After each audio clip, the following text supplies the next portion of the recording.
Detroit, the automotive capital of the world.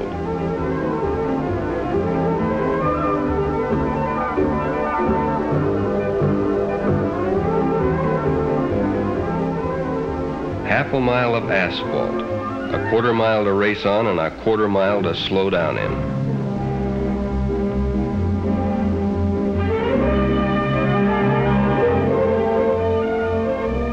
Thousands of people, but with one idea, one dream, to build a hot rod that is swifter than any other hot rod in its class. The test of one car against another to determine the lowest elapsed time. That's drag racing, and this is the king of all drag races, the Nationals. So, here we are, 500 horsepower ready to push me down that quarter of a mile in less than 10 seconds. You don't drive, you aim. You aim and try to keep it straight. It's like threading a needle at a quarter of a mile, but it's really living. So let's see how it all began. I guess everybody has his Shangri-La. For us, it's drag racing. I say us because it takes a team to build and race a top contender. The happy hours of a man's life are spent creating something. Some people paint, others write. Some design a rocket to the moon. But for us, it's trying to build a machine that'll cover a quarter of a mile quicker than anything else on four wheels.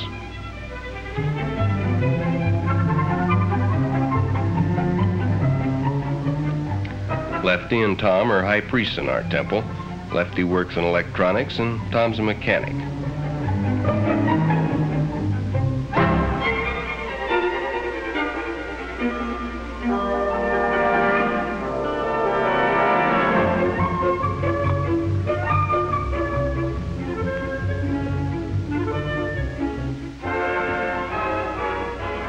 And there's the High Llama, Jim Nelson. He's the engineer. In real life, he's manager of a speed shop in Oceanside. Tom and Jim are brothers. There I am with the jacket supervising the job. You gotta keep an eye on these boys or someday you'll mash down on the throttle and head right into outer space. Takes a lot of doing to make a record run. These cars are more highly bred than a racehorse. In fact, this is probably the most specialized type of machinery in the automotive world.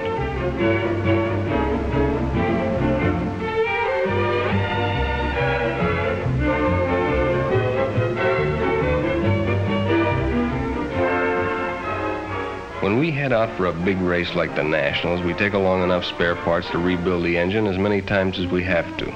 Reliability is almost as important as speed. It takes a combination of both to win. In fact, I've known it to happen where the fastest car isn't necessarily the winner.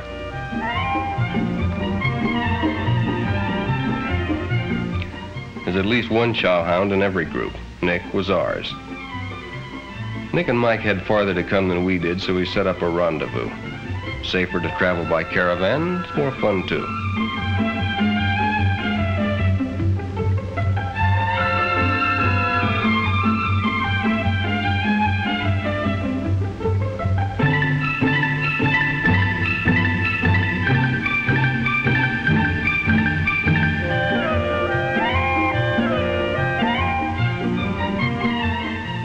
We hadn't been able to get together because of the hectic weeks of work that always precede a big meet. So there was lots to talk about. New ideas, things that worked and things that didn't work.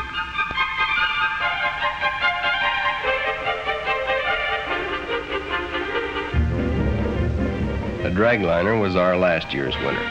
Nick purchased it when we built the Dragmaster. Mike and Nick were running it this year. It's a long haul from California to Detroit, so Lefty broke up the powwow and we got underway.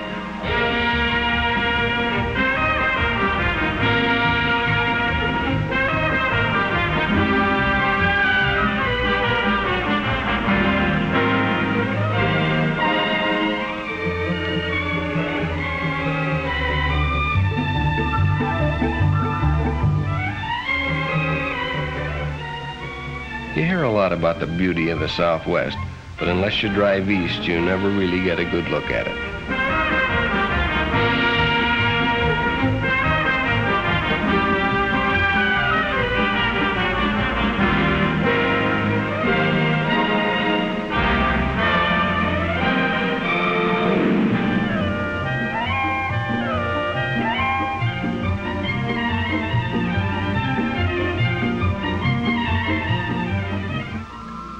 found a great barbecue place in Amarillo, and of course Nick was the first one in and the last one out. You wondered where he put it all until you looked down and saw those size 14 shoes.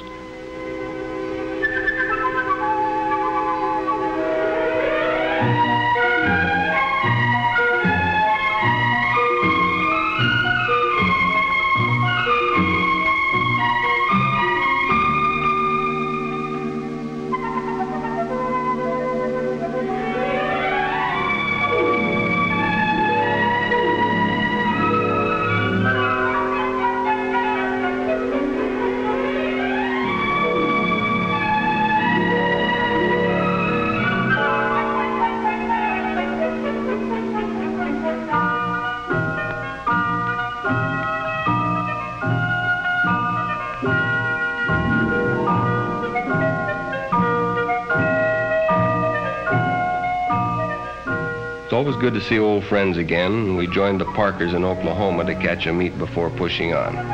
Give us a chance to work out the bugs and get the cars in top tune before arriving at the Nationals.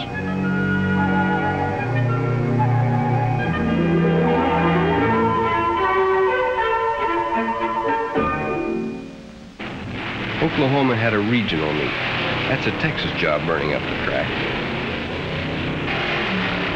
My competition got off to a swirly start, which put me in the next round. There's Jamie Parker and his C Gasser.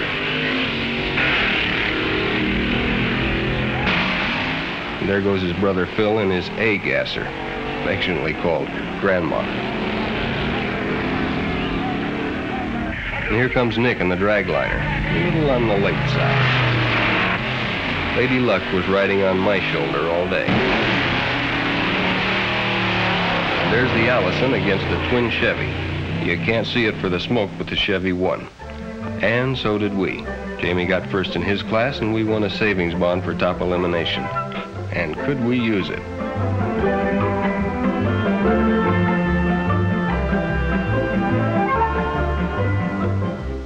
All work and no play could make drag racing a very dull sport.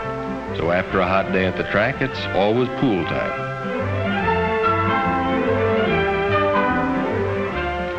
By the time we left Oklahoma, we had quite a caravan. 2 cars, a pickup, a rig, and 5 hot rods.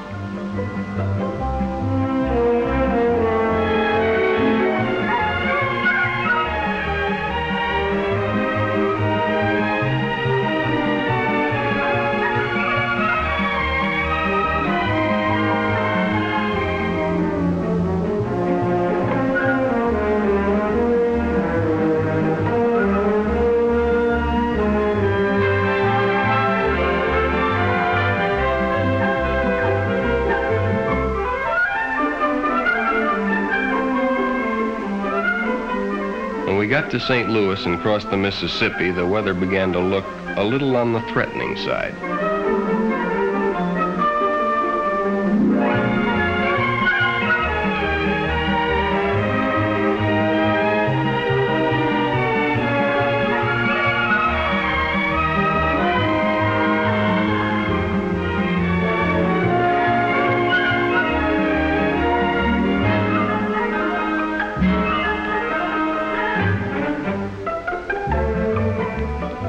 And in Illinois, the storm broke. From there to Detroit, it was solid.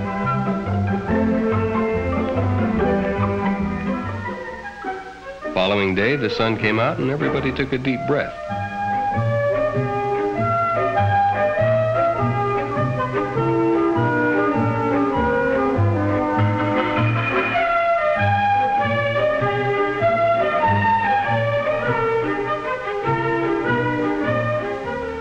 Even so, we almost lost the whole day unpacking everything and getting it dried out.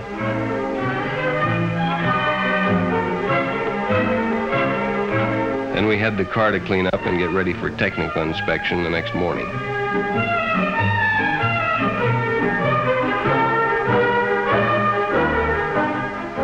All cars must pass a thorough technical inspection by representatives of the National Hot Rod Association. The association's rules have been responsible for setting and keeping the high standards of safety so typical of modern hot rodding. Classes are divided according to body types, engine size, and weight of car. This affords a wide variety of creations for hot rod enthusiasts to develop.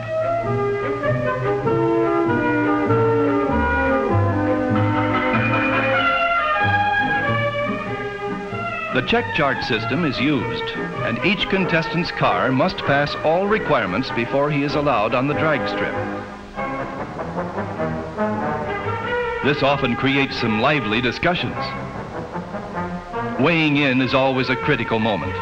Rules call for 30% front, 70% rear weight ratio. A few pounds light on the front end can disqualify a car, and a few pounds too few can throw it into a higher class.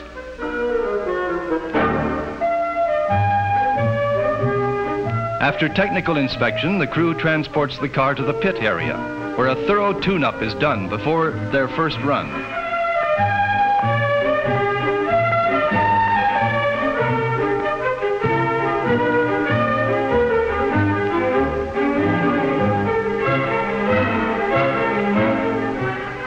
Barbara Livingston, a charming secretary of NHRA, is on hand to greet old friends and give newcomers a helping hand. Once satisfied, the crew wheels the car through the staging area, and an amateur photographer gets her chance before the car gets to the starting line.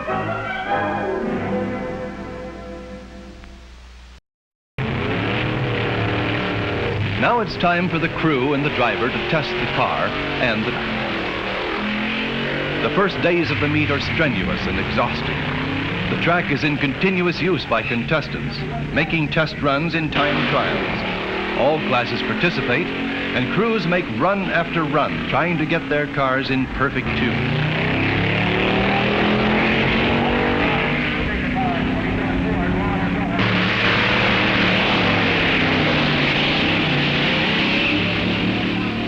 For the spectator, it's an exciting time too, because they have the opportunity to observe the many different classes in action and compare their elapsed times.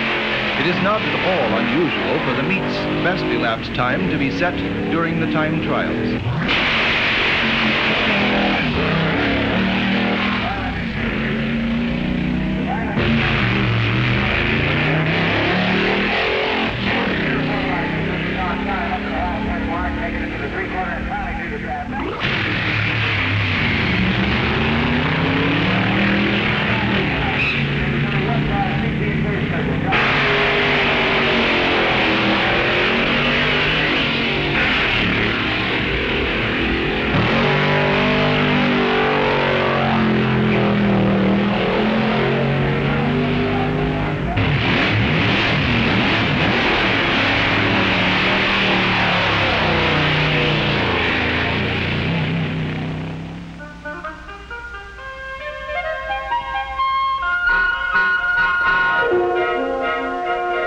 Parking lots and stands were filled to capacity as enthusiasts turned out in droves. Hot rodding has really come of age in the last decade. Since 1950, the sport has grown from only 2 active strips to the present colossal number of more than 250. This group from Washington represents the best in cooperation. Father drives, and the whole family acts as crew.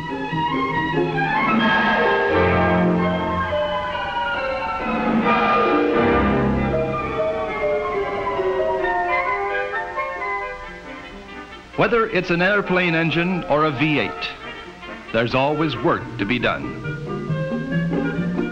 And a cool drink hits the spot on a hot day.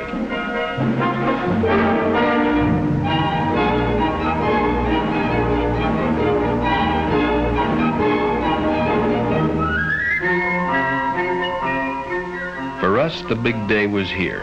We were ready for the flat-out run to see if we really had it or not.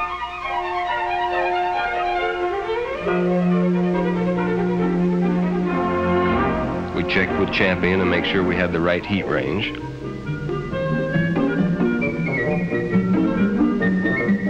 The Parkers were all at it too, making their last-minute adjustments.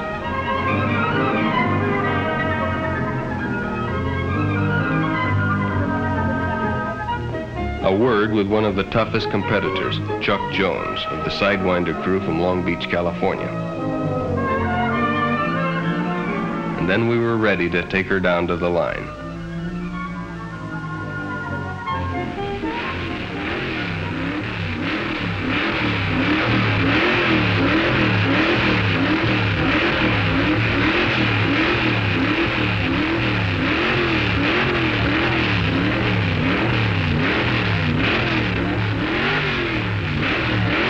From Oceanside, California, it's the Martin Nelson machine, the Masters Dragmaster. They'll be running down for a record run.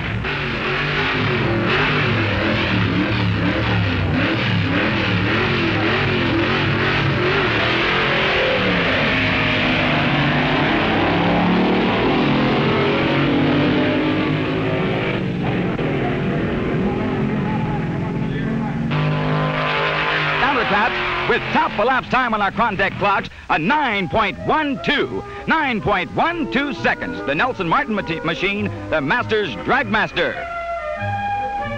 With the lowest ET of the meet so far and a possible record, they had to check the gas to make sure we weren't on rocket fuel.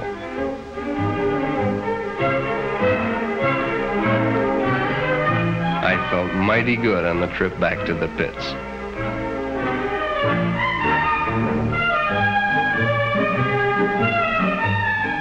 You never want to count your chickens, or however the saying goes, because the day of eliminations we heard those expensive noises when we fired her up.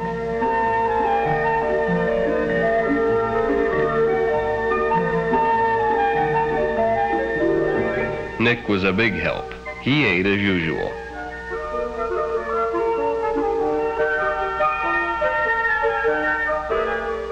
There was nothing to do but tear her all down and see what the trouble was.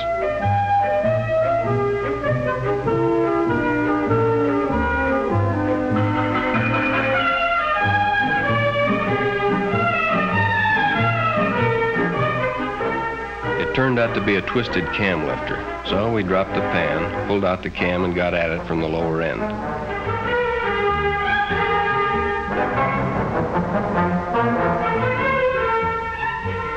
Fortunately, the cam was okay. The eliminations were starting and time was working against us.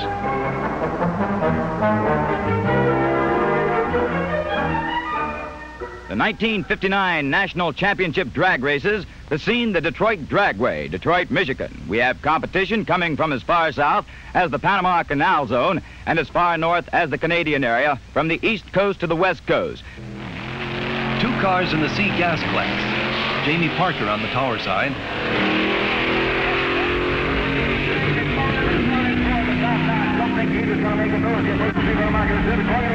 It looked like everybody in Detroit was in the stands.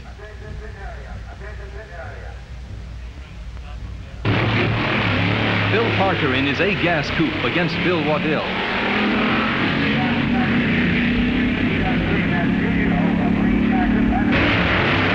Two four-bangers with Ray Huckabee of Houston, Texas on the spectator side, taking an early lead. A Thunderbird and a Corvette in the sports car class.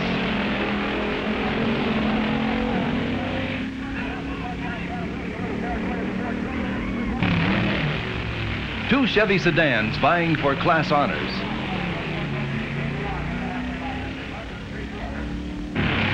The original Hot Rods, 2 street roadsters. An Austin against a Fiat in the altered coupe class. The Cotton Pickens Special from Arizona taking the lead in the modified roadster class. In the competition coupe class, Naki and Veselka's last year's class winner blows up and loses to Robert Andrews of Ohio.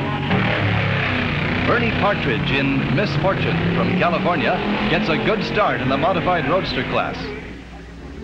With only minutes left, we got her buttoned up and down to the staging area.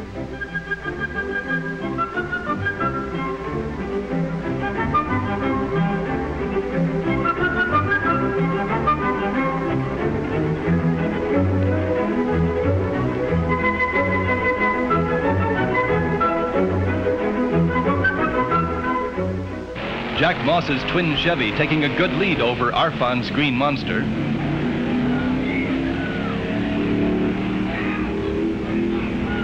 Tex Ishimaru taking an early lead in his A dragster. And the very beautiful Misfire III, a blown Chrysler dragster from California on the spectator side. Two blown A dragsters getting off to a good start.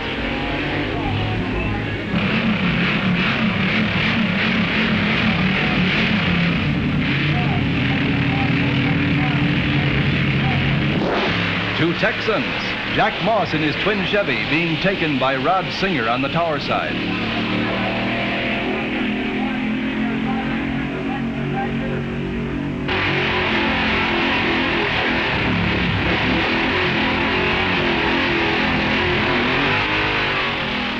Dode Martin in the Dragmaster, losing to Tex Ishimaru.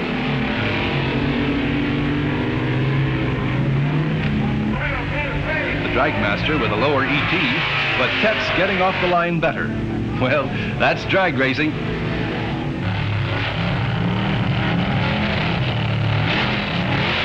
Herman Moser in his Ramrod getting off to a slow start.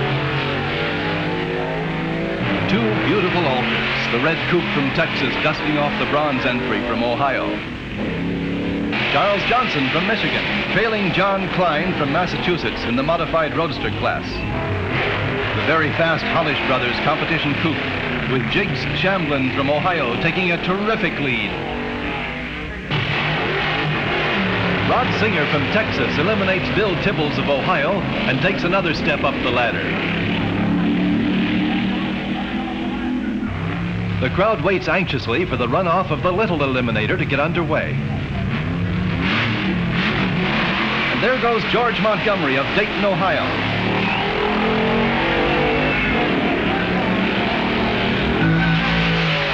The winner with hood flying. Otis Smith of Ohio, A Roadster class winner, takes on Gabby Bleeker of Illinois, A altered winner, to win Middle Eliminator. Wally Parks, president of NHRA, talking to Mr. Ed Cole, general manager of Chevrolet, and Robert Peterson, publisher of Hot Rod magazine, with Mr. Tex Colbert, president of Chrysler Corporation. The grand prize, the DA Lubricants Chevrolet El Camino. Rod Singer on the way up to the line to run against Jig Shamblin for Mr. Top Eliminator. Rick gets a shot for Hot Rod as the crowd watches. And they're off. Up to the halfway mark, they're neck and neck.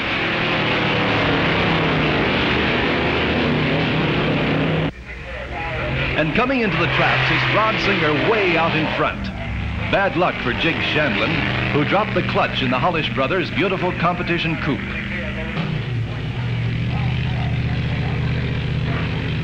On the starting line, the Green Monster, 1945 Allison-powered dragster with much go.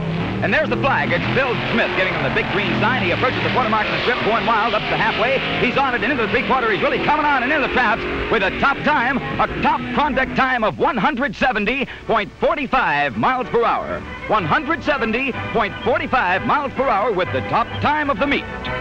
And then the awards. The trophy for traveling the greatest distance to the Nationals, accepted by Mike Bamber. The award for the best appearing car and crew goes to Darrell Zimmerman of Colorado.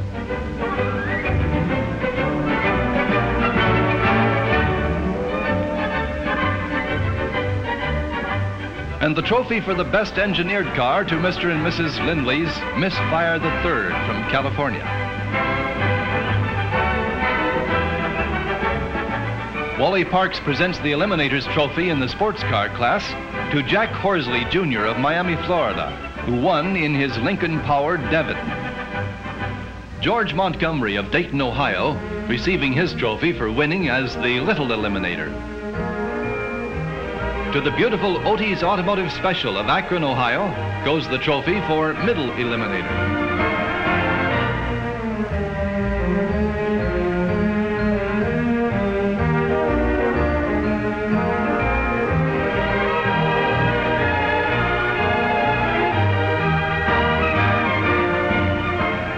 Martin Nelson Dragmaster was considered, in the judge's opinion, the safest constructed car of the meet.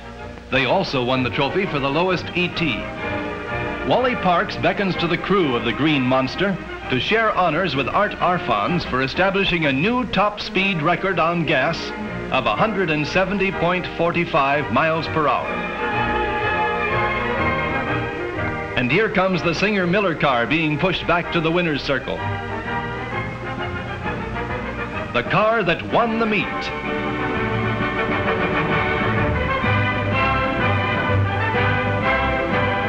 And Mr. Top Eliminator himself, Rod Singer of Houston, Texas. And to the winner, the beautiful champion spark plug trophy, the DA lubricant El Camino, and the kiss.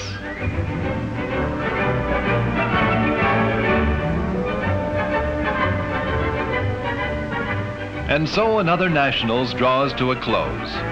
Records have been set and broken, ideas have been exchanged. Enthusiasts will return to garages and workshops to create new machines that will go a little faster and get from here to there in a little less time. For this is the story of ingenuity in action.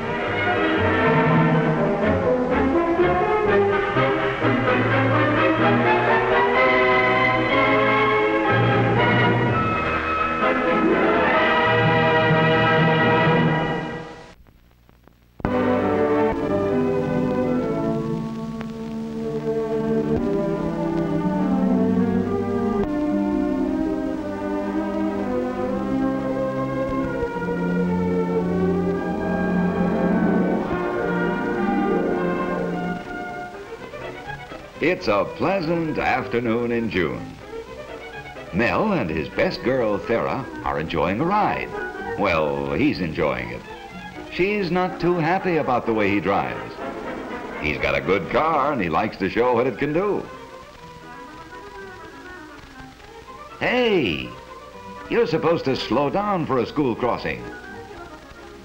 Mel doesn't slow down for anything. See that jalopy up ahead? Watch him pass it.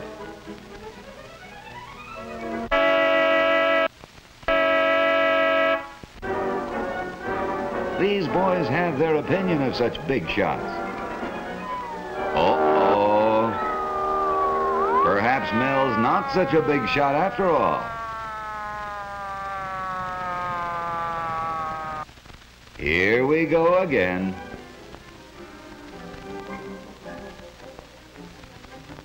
He's used to this.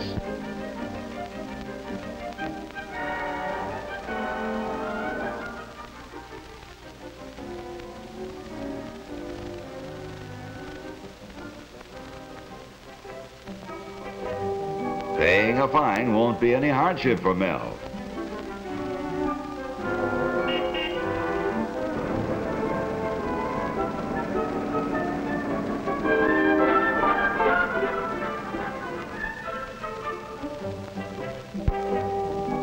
Ticket doesn't mean a thing to a phony like that. Mel's determined to overtake the jalopy and cut the driver down to size.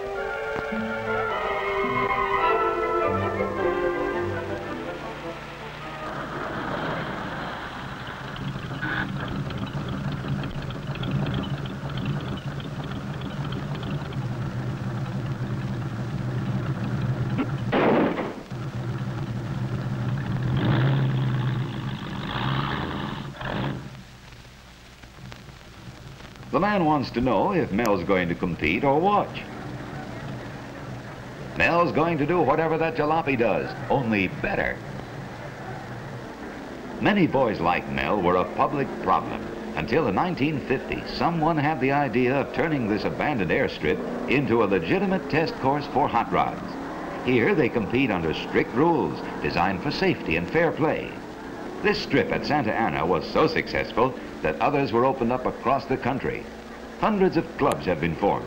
The Hood Lifters, the Arabs, Throttle Jammers, Shifters, Chaparrals, Knuckle Busters, Clutchers Club, Dusters, Sidewinders, and others with equally fanciful names. Automatic expulsion faces any member who races on the public highways. As a result, the juvenile nuisance problem has been reduced as much as 90% in some communities.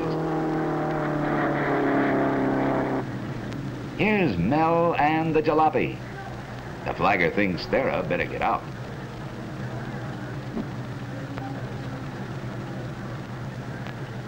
There they go.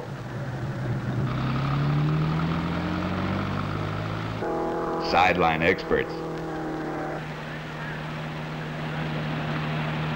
Mel can't believe it, but it's happening. He's left behind. Far, far behind. He's humiliated and angry. His one thought is to find Thera and get away. There she is, talking to the fella that just beat him. He's giving her his card, and she's taking it.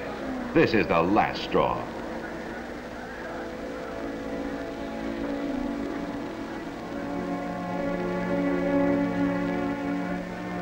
Mel refuses to be impressed.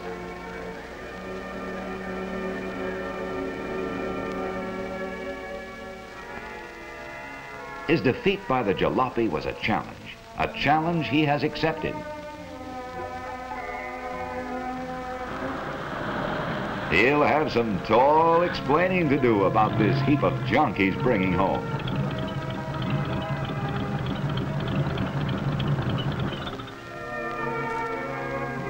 He knows he can handle his folks. He's equally sure he can breeze through this job he's undertaken.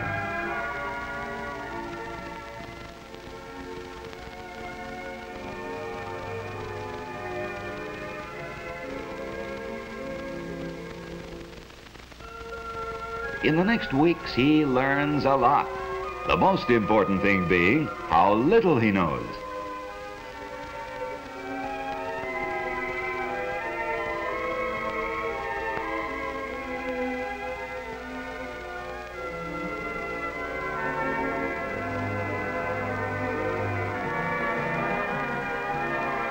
He makes one trial run after another when nobody's around to see him fail. She cuts out when he gets up over 100, and he can't figure why. He's too proud to ask for help, although he knows where he can get it. Thera gave him Dave's card. It's hard for him to pocket his pride. Besides, he's not at all sure of his welcome. Dave looks friendly enough. He'll chance it.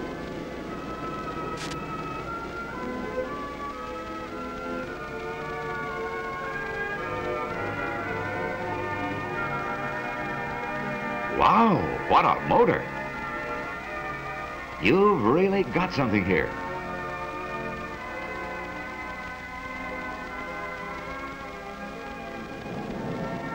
Dave thinks Mel ought to enter the big timing meet. They think Mel could turn 150 miles per hour. He hasn't made 120 yet. That's because he needs new wiring and new plugs. Also, he should put in a third carburetor, install an alcohol system, and run on nitro. They'll be glad to help him. Their generosity astonishes Mel. He's joined the fraternity where the car's the thing. The two-day meet has started. Here at Lake El Mirage, the object is not to race car against car, but to see which can obtain the highest speed in its class. The event gives these boys an opportunity to test the cars they've modified for speed and general performance. Many contestants come and spend the night. Among them, Dave and Mel.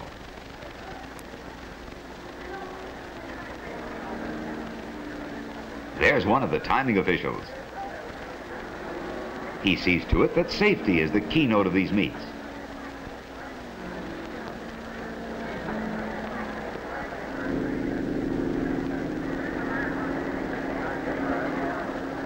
Inspectors is rigid. Those that don't pass are eliminated.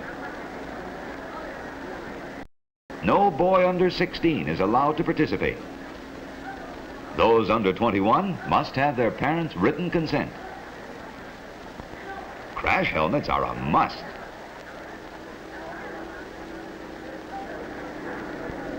As are safety belts.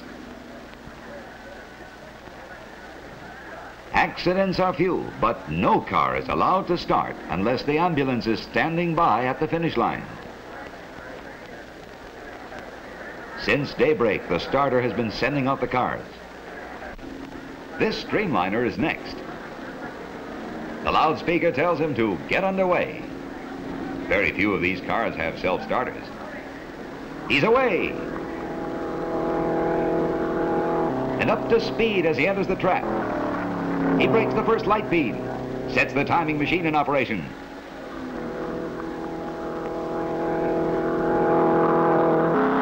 He breaks the second light beam at the finish. The time is registered, announced, and recorded at the board under the starter stand. Car after car goes out.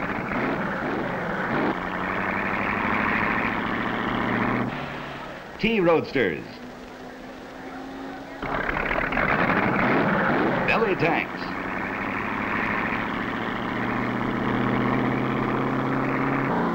Chopped coupes.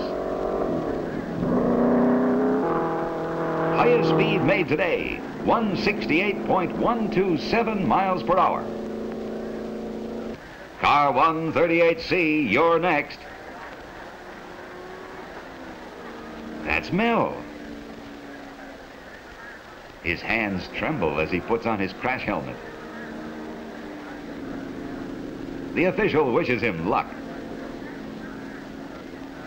138C, take her out.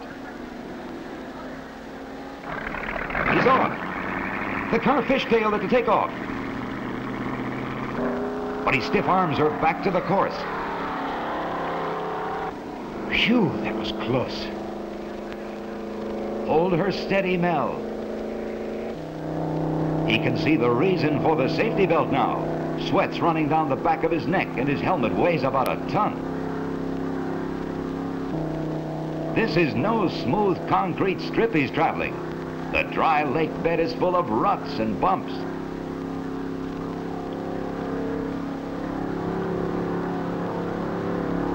But he's in control now and beginning to enjoy the thrill of the run. And begins to drop off. Now he's in high and praying he'll get past 6,000 revolutions per minute going through the traps. There's the first marker up ahead, and the tachometer says 5,900, 5,950, 6,000. He's in the trap now at 6,500. The best he can do. He's out.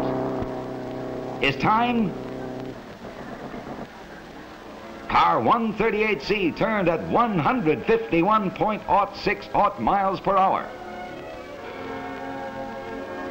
The time is official. What a welcome awaits him back at the pits. Trophies now instead of traffic tickets.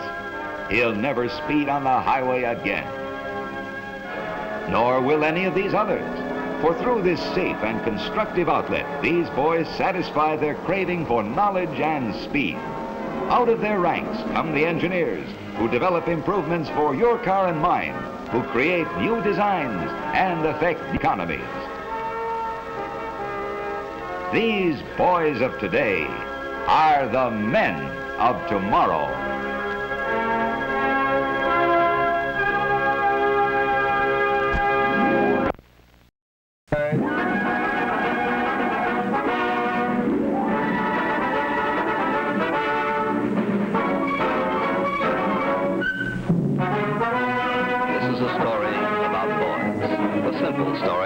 Tells itself in their faces. Smiling faces, warm faces, friendly faces, but on guard and wondering, questioning. It is also about a special kind of race.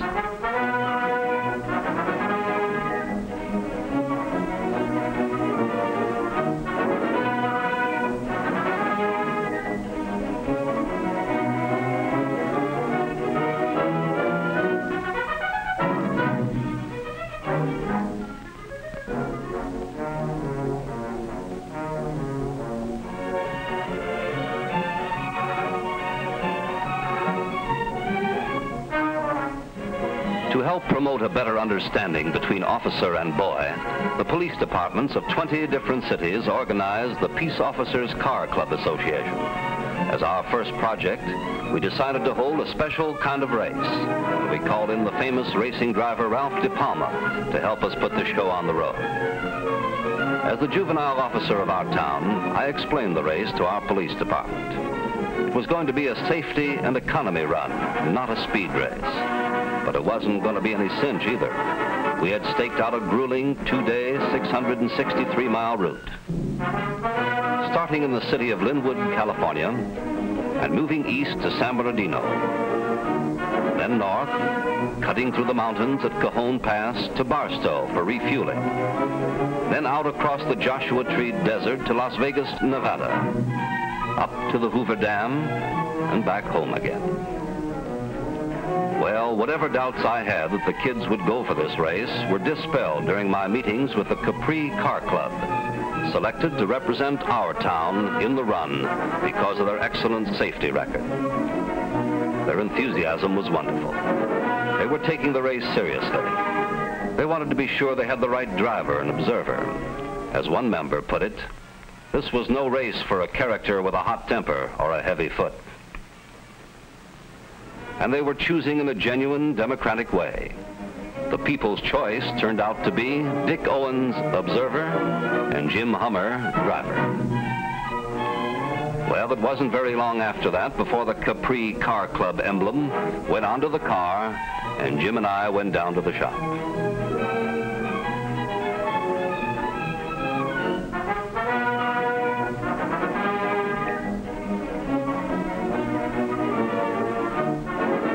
Here, Jim was introduced to the mechanic and looked on as the final adjustments were being made.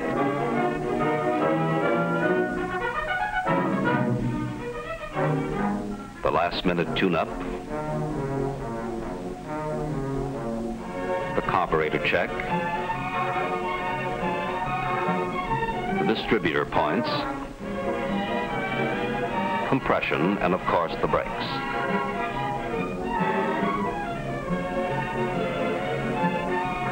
Then the dealer turned the key and the car over to Jim and wished him the best of luck. And Jim headed out for the official refueling station to fill up with gas. Gas that was going to play the very important role of a measuring rod in figuring out the winner.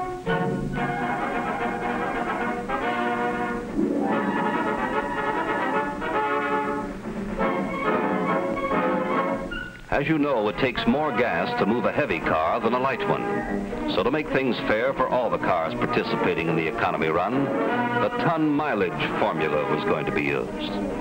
To get ton miles per gallon, you take the weight of your car in tons, multiply that by the number of miles that you travel, and then divide by the gallons of gas that you use. Here, for the first time, I could see how well what we had done in our town had been repeated by police departments in the other cities. And here I got my first good look at the other cars. Funny, as I told you, I'm a juvenile officer, but no matter how long I work with teenage kids, I'm always being surprised by their fantastic imaginations. Take the names of their clubs, the bright, vibrant colors of their cars and jackets. To me, these were all the clue to the spirit with which they were entering this safety and economy run. They brought to it all the fresh and exciting qualities of youth.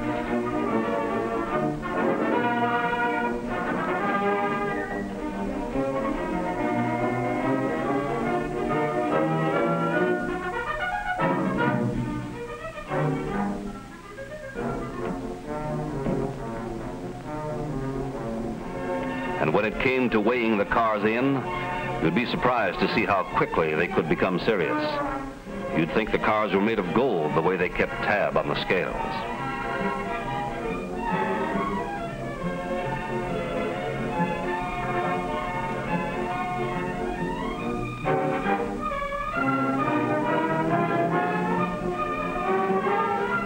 As I looked over the 15 cars that day before the race, I held back my enthusiasm a little. I knew teenage kids were unpredictable. For what appeared no reason at all, they could play havoc with the law. We still had some rough humps to get over before we could say that our approach was right. But we weren't going to keep them in a glass cage. We were going to show them the road, teach them the right way to drive on it, give them all the facts, then give them the wheel, and let them shoulder their own responsibility. Now, we could only wait and see.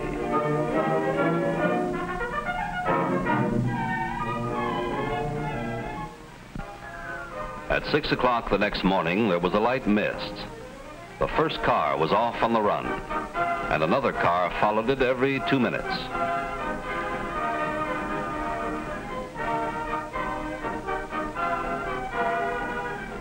By 6:30, the last car was away and the sun was still down.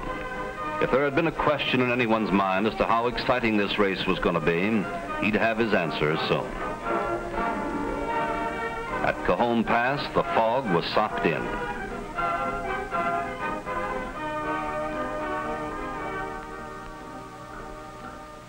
Heavy fog and mountain driving, as tough a combination of gas-eating driving conditions as you can get. And the boys had to average a realistic 35 miles an hour for the course in order to come in on time. And they had to conform to all the traffic laws and regulations in the 2 states of California and Nevada, their counties and their towns.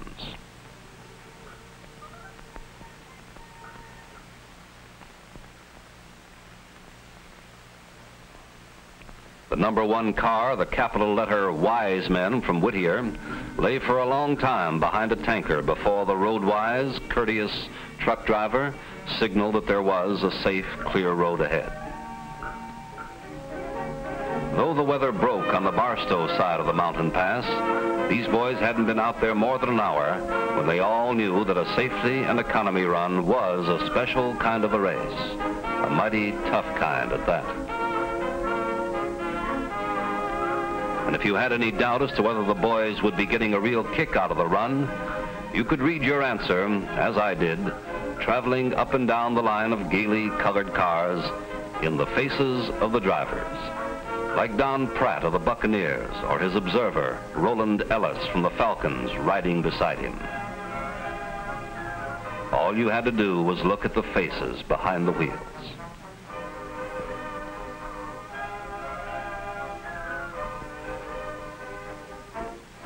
Remember, this is not only a story about officer, boy, and automobile, it's also about the road.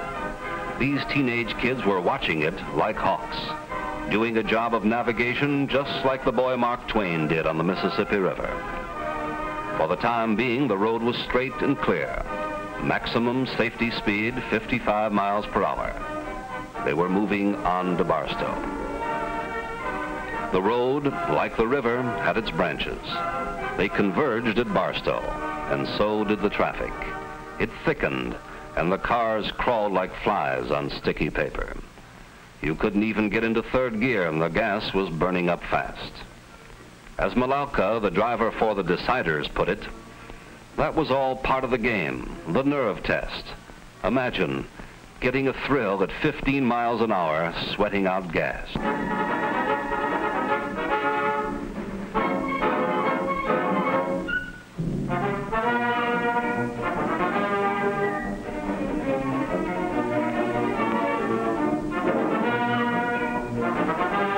De Palma, who had thousands of checkered flags waved at him in a period of 50 years of association with racing driving, was now behind the flag himself and loving it. Flagging them down, pointing the turn into the refueling station, clocking the kids in.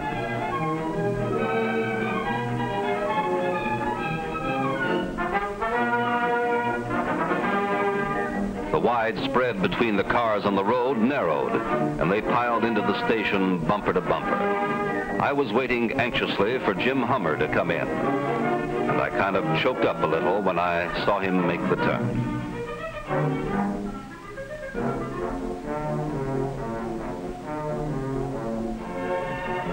No sooner had he shut off his motor than I found him coming toward me with a broad grin on his face. The word about the first annual Youth Safety and Economy Run had spread to boys in the car clubs all along the route. Here in Barstow, the local car club boys came out to play host. Their hospitality was terrific. The moment a motor was killed, they hopped on the car and shoved it on into the station, saving every ounce of gas.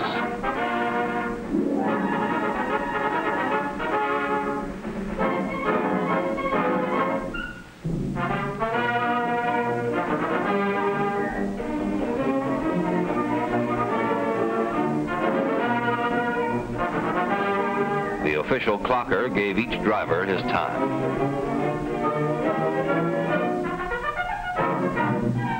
The Barstow Car Club boys lined up the cars for the next starting position.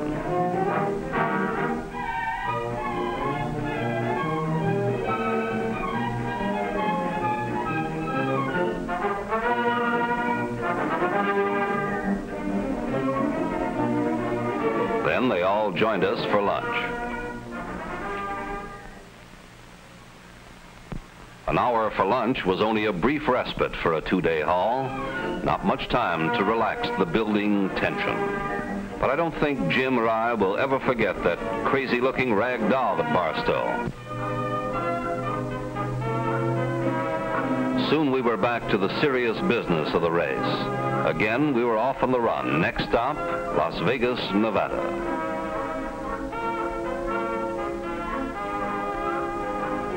As we moved through Barstow Bridge, the loud tensions that had gathered in our nerves on the first lap kind of settled down now to a soft, steady hum.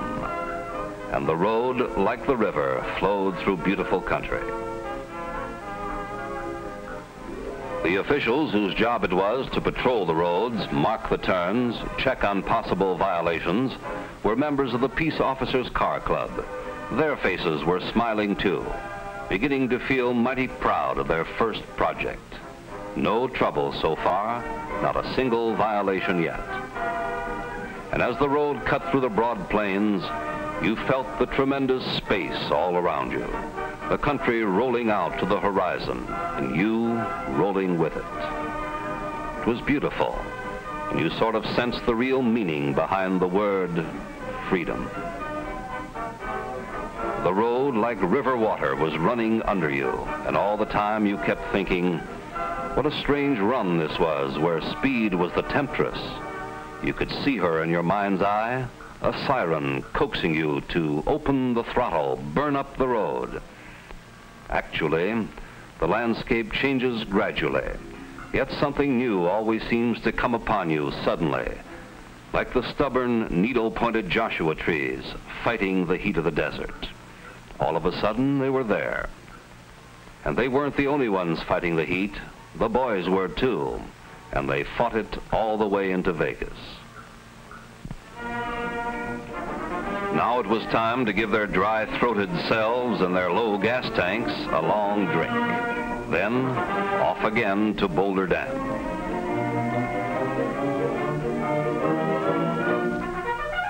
As they came into the station, some of the boys were talking about the dam, the hydroelectric setup, how it powered this part of the country. Frankly, they knew more about it than I did. And I realized there were many more valuable things happening on this run than even we had bargained for. It became a kind of educational adventure, stimulated the searching minds of these kids. And they were looking forward anxiously to seeing the giant dam, one of the genuinely great achievements of man. It took a lot of driving finesse to get away smooth without wasting gas. A stoplight was like a dragon. You had to move by it on cat's feet. And the password was, slow and easy, Jack. No showman could have designed the approach to the dam any better for suspense. It was terrific. The tortuous road dropped down like a roller coaster.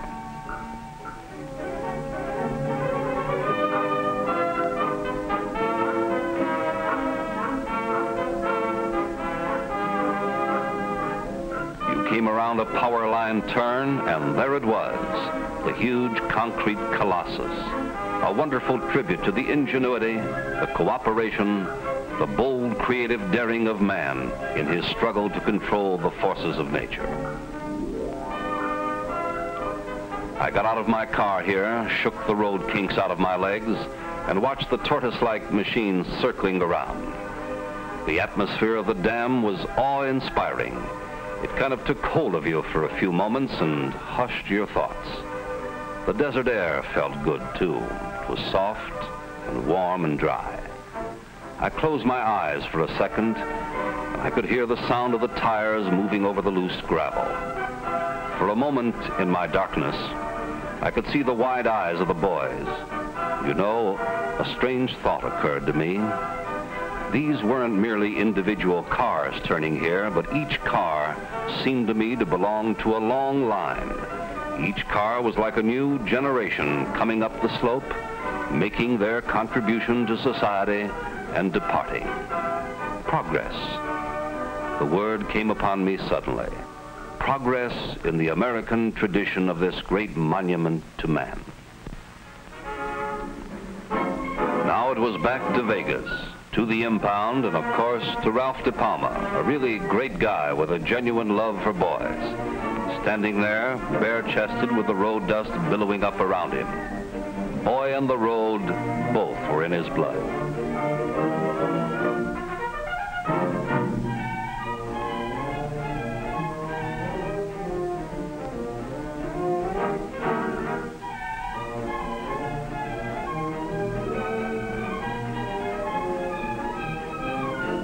Here we were at the end of the first day's journey, and a wonderful, friendly feeling was in the dust-stirred air of this little impound.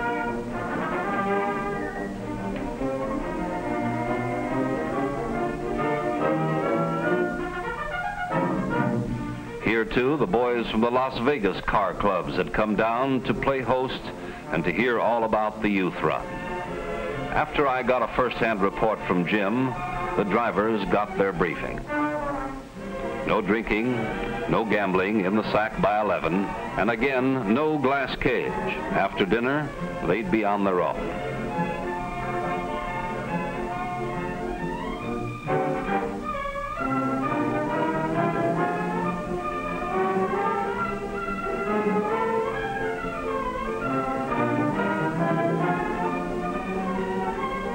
Well, I've been to a few fancy parties and social events in my time, but I can't ever remember enjoying myself as much as I did having dinner that evening with these boys in the Desert Inn.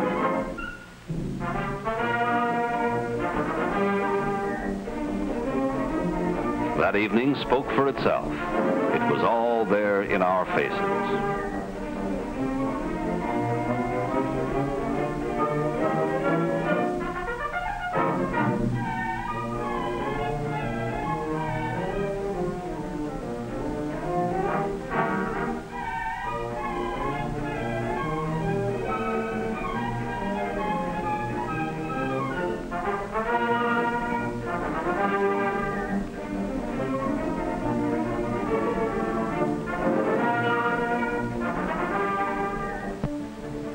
After dinner, the boys from the Las Vegas car clubs picked up the boys on the youth run and showed them their town.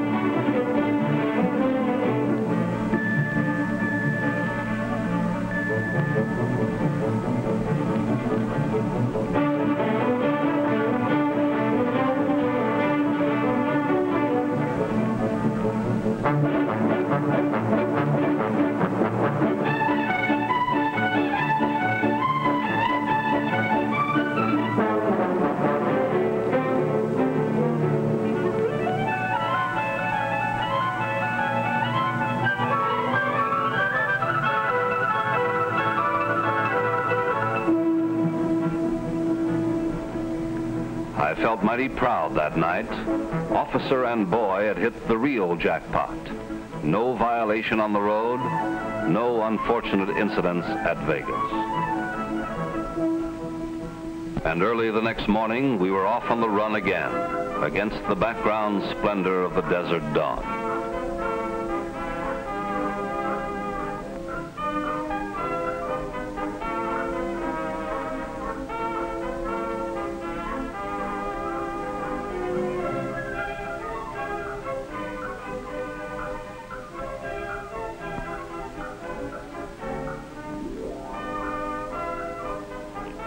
The sun itself, almost as if it had heard of our youth run, came up beautifully.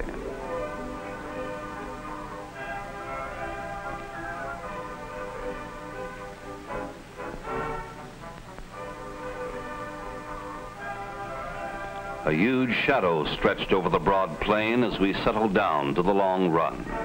This time we were running all the way home with only a quick refueling at Barstow. As I checked the cars on the road, the excitement began to sneak up on me. I knew what it must be doing to the drivers in the run. The nerve tension was a graph. You could read its mounting intensity in the tight-drawn lines of the faces behind the wheels. In the face of Malalka moving through the Joshua trees. In the face of Danny Waskren rolling past the power lines. And in the face of the Prytons driver, Bob Lewis, running through the sagebrush.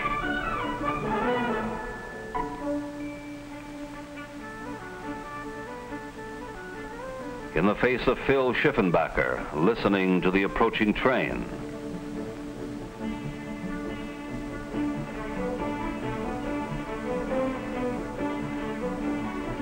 In the face of the cutouts, Gary Simpson, heading for the Barstow Bridge.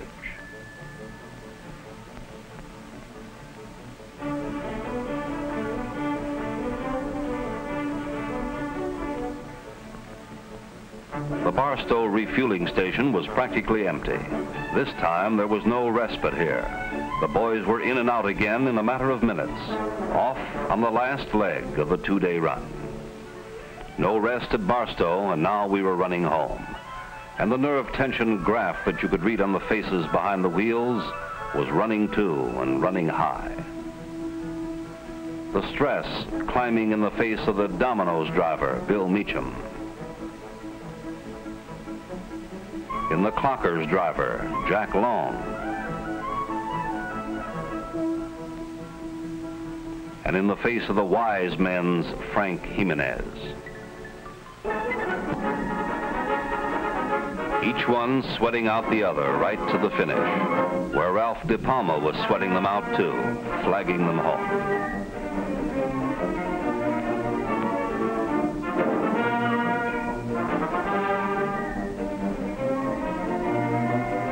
There wouldn't be any decision as to the winner until the official tabulation sheets were in. And the winner would be announced at a special awards presentation meeting of the Peace Officers Car Club Association later. But the boys in the car clubs were all on hand to welcome home their buddies. You could get an idea of how you did from the number of gallons of gas that you used. So the tension hung on.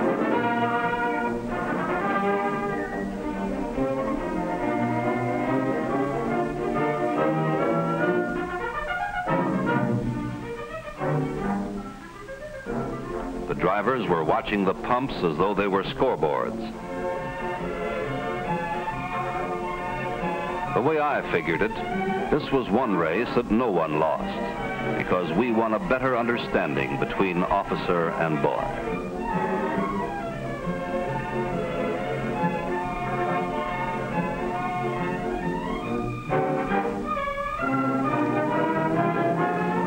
The run was over.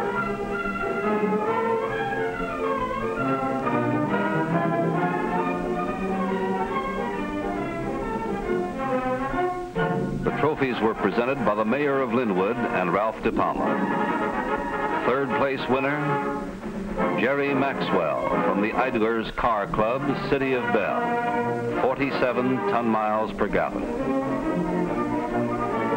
Second place winner, Danny Waskren from the Drag Wagons Car Club, City of Maywood, 51.5 ton-miles per gallon. And the first place winner, Phil Schiffenbacher from the Rod Benders, City of Pasadena, 55 ton-miles per gallon. As Phil took the trophy, I could see his face as I had seen it on the road. And behind that face, the story of the first youth run, the simple story of boy, officer, and road.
guy behind the wheel of that Boulder Street Lightning? That's me, Bullet Bill Bowers.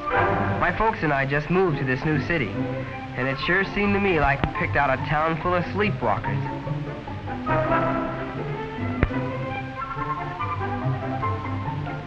That included the fellas and girls my own age, too.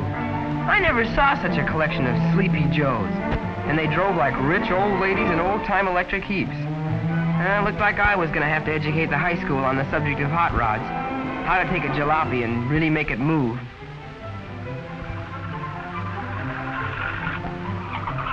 Why, in the burg I came from, I had the juiciest bug of any rodder in the Goose Greasers. That was our street racing club.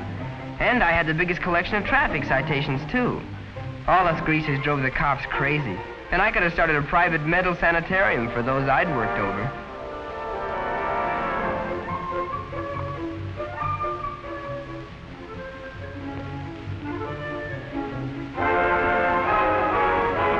I hadn't met Walt Perry and his sister Janet yet. Walt was president of the Knights, the city auto sport club. His sister was secretary. I guess my roadster impressed him. Yeah, I really had a job putting some life into this town. Why, these jokers even walk slow. I went into my act at lunchtime, trying to bring the word to a bunch of prime squares. But believe me, that was the coldest audience anybody ever played to. I got nothing, just nothing. I didn't get it at all. Were these guys abnormal or something? Or had I joined up with a bunch of zombies?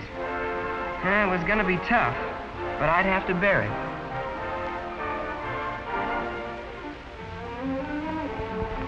I was stuck with him. This city was a slow burn.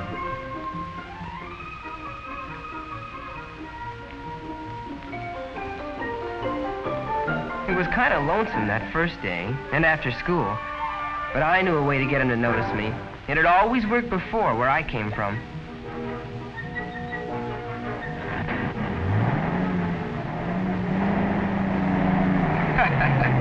Yeah, they knew I was around now, all right. You should have seen them scatter. I got a lot of attention. Some of it not quite what I had in mind. Officer Jim Daniels came to school to give his regular safety talk. He took off after me.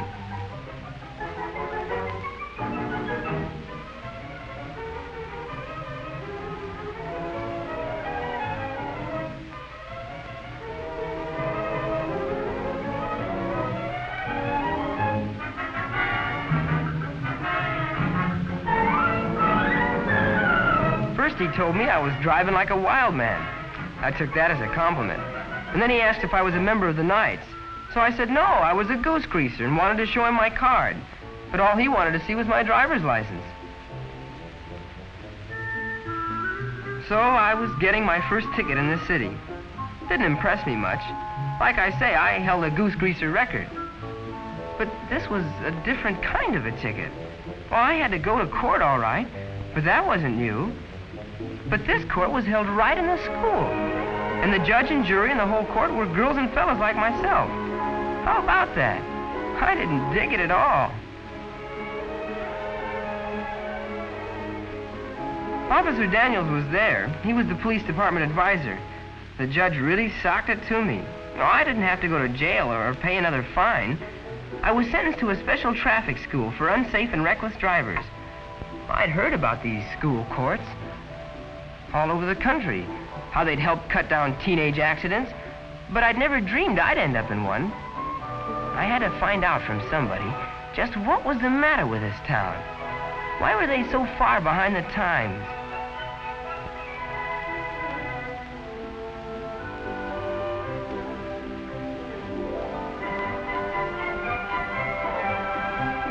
I guess Officer Daniels had figured out what I was thinking. He suggested that Walt and Janet Perry explain a few things about their city and hot rodding the Knights way. They gave it to me, both barrels. They weren't behind the times, I was. How about that? Me behind the times. So, I began learning about real hot rodding. The kind that developed after World War II. That's when thousands of high school and college kids and servicemen were bitten by the speed bug. They began cutting down and souping up stock cars and racing them in the public streets. it didn't take long to give drivers under 25 a bad name.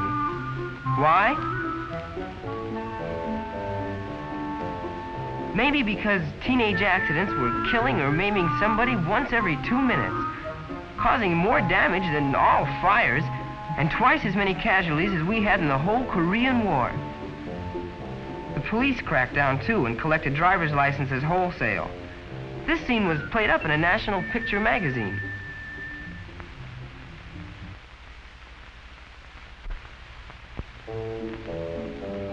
But like Walt explained, figures don't mean much, just reading them. You're a lot more impressed by what happens to you personally.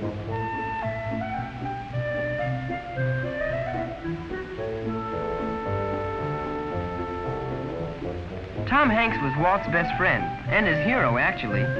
Tom had been in the Air Force as a fighter pilot. Now he was going to college. Tom had built up just about the slickest cut-down custom conversion in existence. You see, Tom had a big advantage. His father, George Hanks, had a big auto repair business, and besides that, he manufactured and sold speed parts. Mr. Hanks had to admit that his son had the hottest motor in town.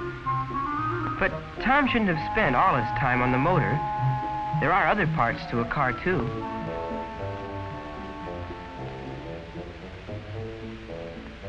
Like those little gimmicks in the wheels, the brakes.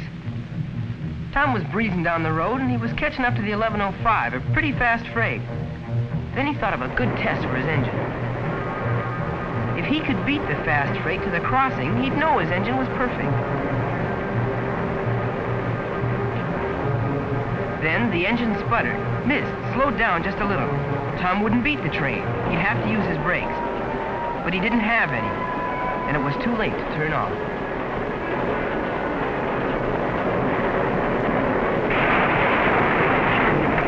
It would have been easy to find that leak in the brake line, but Tom had spent all his time on the motor. A whole lot more impressive than figures. After the accident, Mr. Hanks told Officer Jim Daniels he wanted to do something, anything, to keep other boys from getting killed the way his son was. Well, Officer Daniels was ready. He'd been reading about a new kind of hot rod club, with stiff, safe driving tests, and which only admitted members who hadn't had a ticket for 6 months. They raced their cars, but only on special safe drag strips after complete safety inspections.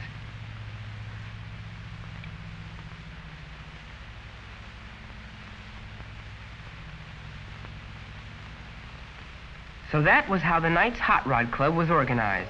Mr. Hanks was its sponsor, and Jim Daniels agreed to be police department advisor. Mr. Hanks turned over a garage to the club and gave them enough tools and equipment for a start. Every hot rodder in town wanted to join, but the safe driving test and no ticket requirement kept out quite a few at the start.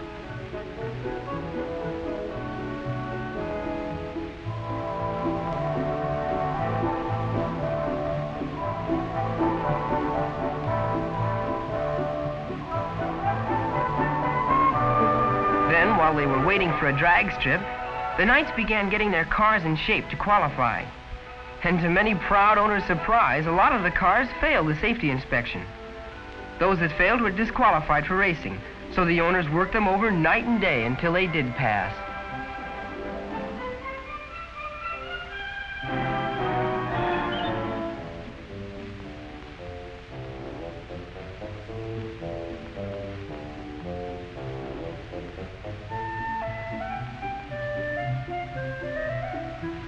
The inspection teams were getting good, so Officer Daniels decided to play a joke on them, see just how good they were. He brought over a prowl car that was ready for overhaul. The mechanic had found 5 things wrong. Now Jim wondered whether the Knights could find them.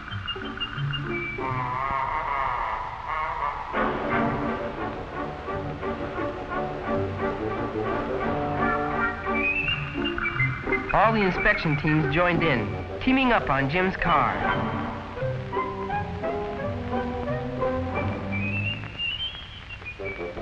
And they found the faults all right.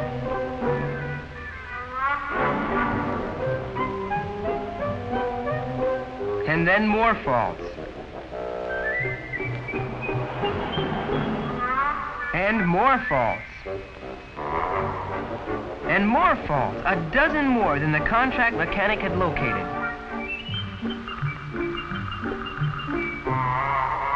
When Jim got that report, he realized he'd been driving a death trap. He was lucky to have gotten to the garage alive. Yeah, the Knights had made a believer out of Jim. Meantime, Mr. Hanks was collaring all his business friends and getting them to help sponsor a drag strip and safety program. He was a real salesman. Almost before they knew it, they were signed up. Knights sponsors. Mr. Hanks and Jim Daniels went looking for a site to develop a good, safe drag strip. They found an old airfield that looked like it would fill the bill.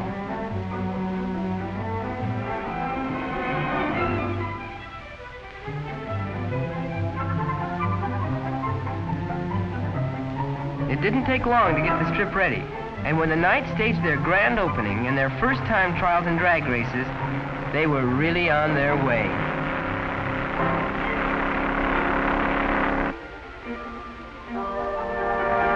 The club began to impress people, the whole city, in fact.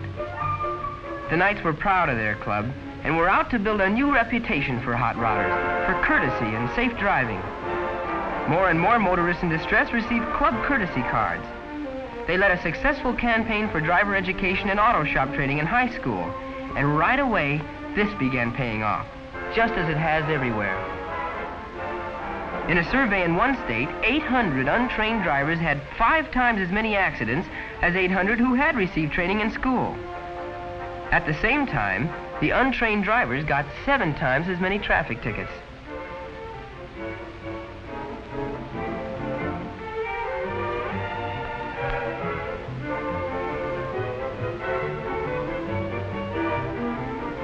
Believe it or not, teenage drivers who are trained in school courses have a lot fewer accidents and get a whole lot less tickets than adult drivers.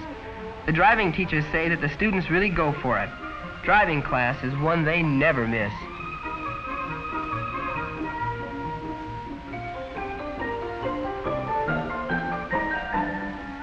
And why would they?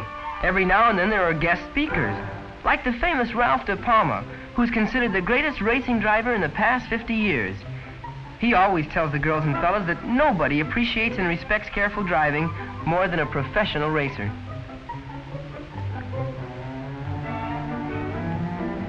Well, sure, all that safety stuff was fine, I told him. Sounded good. But speed was my meat. A good fast mill and a tire-burning takeoff. The Knights go for speed too, Walt said. And then he asked if I'd like to bring my job out to the drag strip Sunday and try it out against some of their wagons. This was what I'd been waiting for. Walt had himself a deal.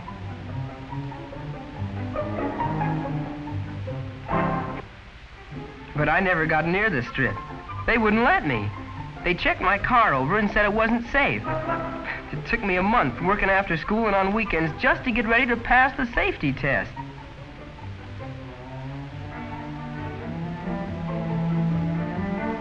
So I was finally going to get my chance. While we were waiting for them to qualify my car, Walt showed me around, explaining how a properly run drag strip operates. There are classifications for all kinds of hot rods, but the main one is the ratio of weight to piston displacement. This determines the basic engine class.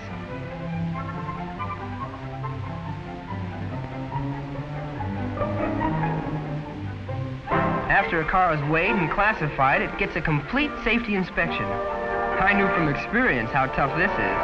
Those inspectors don't miss a thing. That's why drag strips have run for years without a serious accident.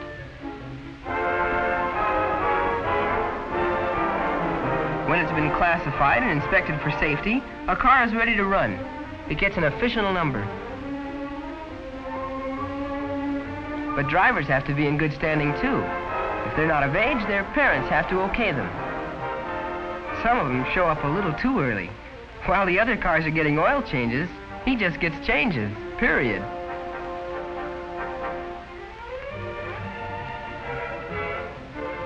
One of the cars, named the Bean Bandit, held a strip record from a standing start to 142 miles an hour in a quarter of a mile. You'd be surprised at the number of girls who enter these drags. Not just driving either. They know what's under the hood because they put it there themselves. Yeah, the drag strip was like a circus or a miniature Indianapolis. Hundreds of people were there from town to watch. A real big professional deal.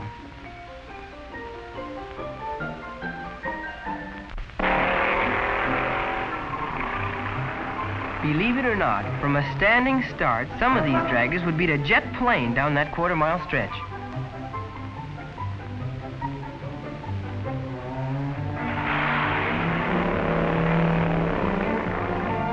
There were just about as many ideas in rebuilt bodies and chassis as there were in high-efficiency motors. It may be a man's world, but you'd never know it on that drag strip. The girls didn't ask any special deal either. They went right out and ran against the men. Did fine, too. They won their share of places.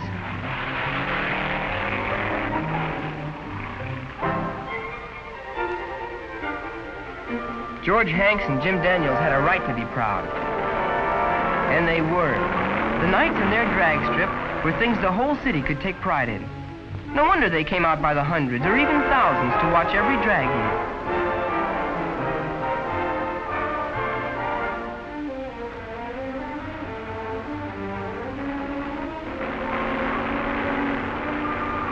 Then Walt pointed out a man at the refreshment counter. His name was Phillips, a top designing engineer from Detroit. Did you know that a whole lot of the engine ideas in new cars were first tested and proved on drag strips and dry lakes? Things like dual exhaust, dual carburetors, and high compression heads. Phillips was there to watch for applications his company could use. You know, by the time they called my number, I'd become so interested I almost forgot what I was there for. But this was my chance to show them. I didn't have any doubt about breaking the record. The only question I had was, by how much?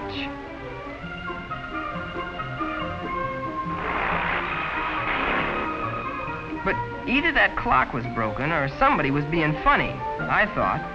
They had me clocked at a little over 70, just half the speed of the top car. I complained to Walt just who the comic was. Walt said nobody, the time was right. But if I wanted to try a drag race, I sure did. Now I could really show them, right on the drag strip with no phony clocks. Out of my way, starter.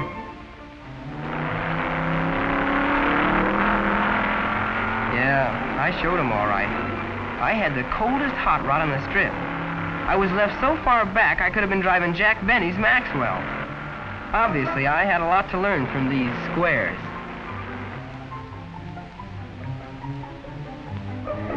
Well, there was still the reliability run. You'd think by now I'd have had better sense than to go through with it, but I didn't. And I learned another lesson. I couldn't even finish. My radiator boiled over and I ran out of gas. And I was going to teach them about hot rods.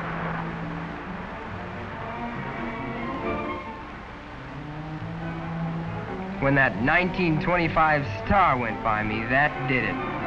Right then, I made up my mind. If it was the last thing I ever did, I had to be one of the knights. So I got the list of membership requirements from Walt and his sister. She was the club secretary. And guess the first thing I had to do? I had to learn to drive. Imagine that after all the miles I'd driven. But after a couple of sessions in the dual-control car, I found out there was a whole lot more to good, safe driving than knowing how to turn the wheel or which pedal is the gas. Actually, there was more I didn't know about driving than I did know. But that was just the first requirement.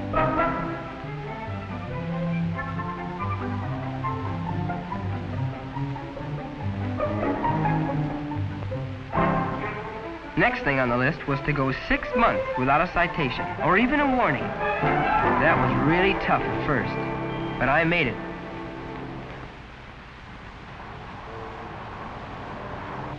Believe me, I was never so glad of anything in my life as I was to get hold of that little Knight's membership card. But I knew one thing. I was a whole lot better and a safer driver than I was before I started working for it. Janet asked me to come outside. She said the Knights were holding a clinic and wanted me to join them.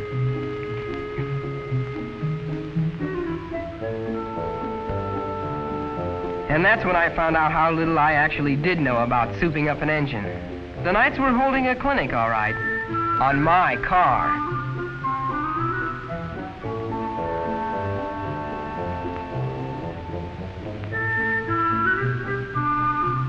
I thought I'd revved up my motor pretty well.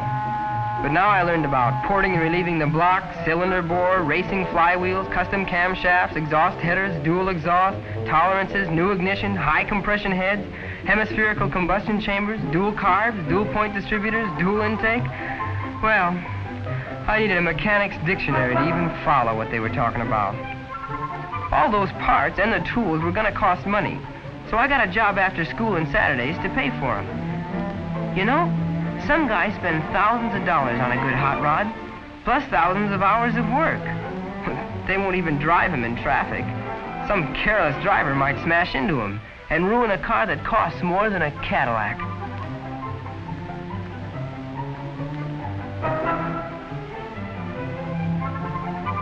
While I was getting the money together, I read every book on mechanics I could get.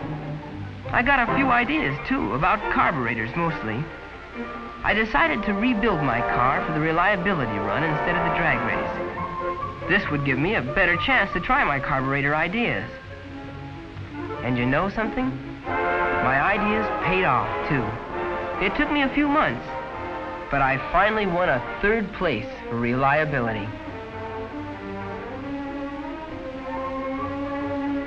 But I got a real surprise when they started giving out the trophies. How? Well, the city merchants had awarded a trip to the Memorial Day race at Indianapolis to the boy, the club voted most deserving. And guess who the Knights elected? Me, Bill Bowers, the ex-ticket champ. How about that? Then Mr. Phillips, you know, the Detroit engineer, came over and wanted to look at my carburetor. He asked if I'd be interested in a scholarship for their factory school to study mechanical engineering. They've given a lot of scholarships to fellas in hot rod clubs, and a lot of them became top mechanics and designers. Of course, I said yes. So I got the biggest kick of my life, seeing the 500-mile race. They'd arranged for Ralph De Palma to show me around, too. He introduced me to racing stars like Manny Ayula and Eb Jenkins. And Mr. De Palma and Harry Hartz talked over old times. We looked over all the cars, too. Bob Estes and driver Don Freeland were wheeling their special out for a warm-up run. This is the toughest race of all, for cars and drivers. A speed trial and reliability run all at once.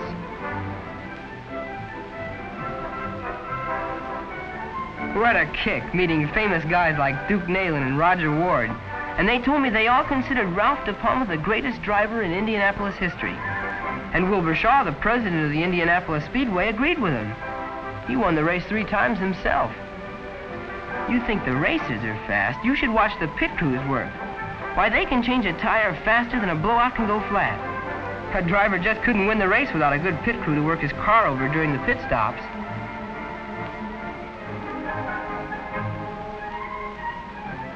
Then, on the morning of Memorial Day, the big race started. I think there were about 200,000 people watching.